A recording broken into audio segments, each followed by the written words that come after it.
Genesis chapter 9.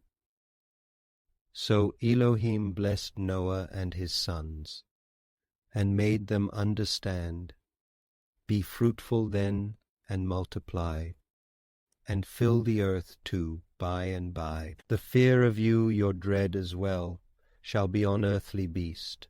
Compel the birds to flight in air, the cattle to move upon the earth for battle, and even fish within the sea are in your hand, not to be free. And every moving thing among the clean beasts from the ark is strung up for you to be food. All these I give as green leaf herbs to please. But you shall not eat any meat containing blood, its life replete. The gate of earth, the gate of truth, gave me dominion to eat fruit from every tree. The gate of fire, a burning in my breast, gave tree of life, and made of me the guest of every diet, but the fruit of knowing for me myself the right and wrong of going. The gate of water gave to humankind the thorn and thistle with the leaf and rind. And now the gate of air, if all else fails, gives pounds of flesh to eat upon the scales. I flee toward earth to satisfy the pain of hunger in the soul.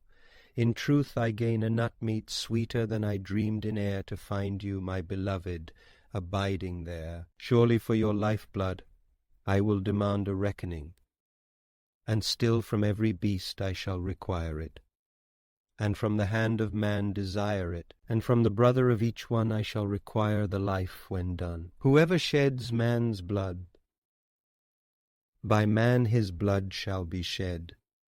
If one can, for in image of Elohim he made man both to be and dream. And as for you, be fruitful, and become abundantly a band upon the earth, and multiply until you fill earth by and by. Beloved, require the vengeance of my life that I have lost in this illusion's strife. Must I eat meat and thus lift hand to kill, while there is oxen's grass enough to fill both oxen's bellies and the paunch of man? I shall eat green grass if that's all I can. But why should I eat grass when there is fruit, and nuts abound, and ripened grain to boot? Give me rightful dominion on this earth, and I shall crack the nut for all its worth. But if I find the wilderness of flood, I shall tread water and not drink the blood, nor slay the unclean thing to quench my thirst, and eat the roasted lamb until I burst. Elohim told Noah and sons with him, saying,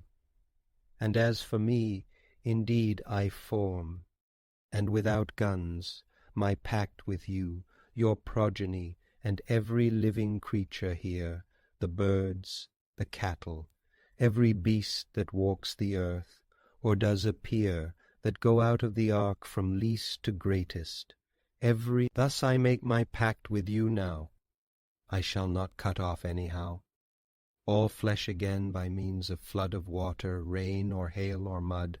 Never again shall there be such a thing to do the earth so much. The church of God is made of men and their descendants, born and yet unborn. Despair not every living creature, woman too, and beast and cattle, creeping things that do not mind the pinch of pew. The birds that fly above the transept also qualify. The million congregation of this day may be those tiny ones in sand and clay beneath the feet of this one man in prayer. The ethnocentric vision sees but one, while all the others, being microscopic, are also in the verse, chapter, and topic, and sing their hymns to you, the great and fair, until the liturgy of flooding's done. Elohim said, This is the sign of my pact that I shall align between myself and you and all the living creatures on the ball, as long as time shall peregrine. I set my rainbow in the cloud,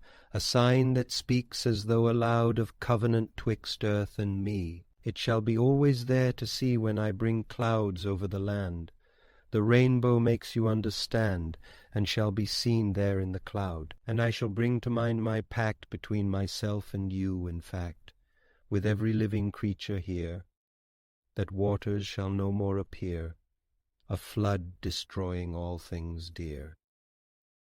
A flood destroying all things dear. The rainbow shall be in the cloud, and I shall look on it aloud to keep in mind the covenant between Elohim and all living, and every creature that is meant to walk the places earth is giving. And Elohim told Noah then, This is the sign of covenant which I have established, and I have sent between me and all flesh that moves upon the earth as it behoves. Do you remember, my beloved, again the rainbow that you set against the rain? You are the only lover on the earth who makes a promise of eternal worth and yet demands no sign of love in turn.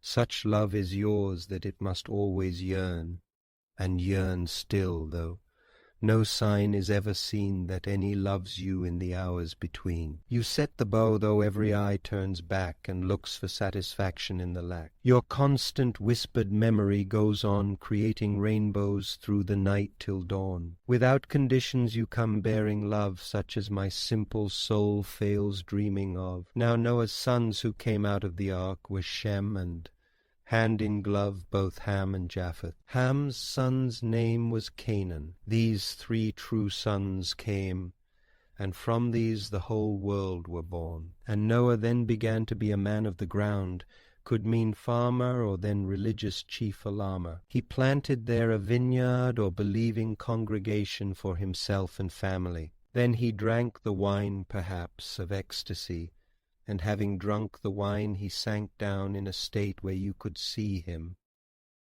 and as the passing there went, lie naked, or as it may be vulnerable within his tent. I found you, my beloved, within the tent pitched for gods, made by hands, pitched where I went, and yet I did not dream that you accept prostration there, where jealously you wept. I found you in the tavern and the bar, where men drink deeply and the slatterns are. And yet I do not dream your thirst is quenched, when well wined and dined and better wench. I found you at the altar in the choir, that praised the Trinity beyond desire. And though all praise is yours, I never dreamed that you rose up and took the place that seemed to human hearts to be Lord God's Almighty. Your jealous hearts too tender and too flighty. And Ham, the father of Canaan, saw in the tent a naked man, or vulnerable, and would deride his father, and told them outside, 2 brothers in whom to confide. But Shem and Japheth took a cloak laid on their shoulders, lest he woke, and went backward and covered there the naked father.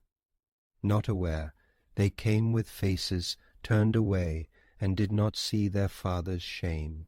And so those 2 were not to blame. I whirl with face to sun and moon, and lack a glance for priestly hands stabbing my back. I have no God but you alone, my love, and brazenly step out with sky above and earth beneath my wildly dancing feet, as I pour in my mouth the sherbet sweet, to give myself a naked offering here, in a brave gallows without faith or fear. My ecstasy mounts up as I take sip of swirling sherbet sweet and sour, and dip and cast my cloak in my own blood.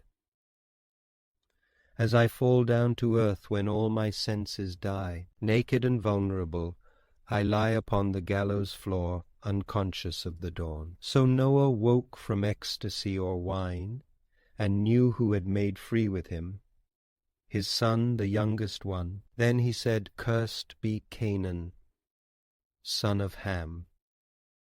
A servant's servant may he be, his brothers without pay. And then he said, Blessed be Yah, God of Shem. May Canaan live to plod his days in service to him. May Elohim enlarge Japheth. May he live in Shem's tents, and there may Canaan serve them from day to day. A servant, slave is what I am to be. Curse me again for all the hope I have got. Until I die not once shall I be free. Rise, star, set hope, and let my free soul rot. Sometime, somewhere, will any human know, efficiently recording histories of how the proud and great and strong got so. None but the innocent are cursed with ease. Can anyone tell me to do my best and let God right the wrong? The wrong's not right.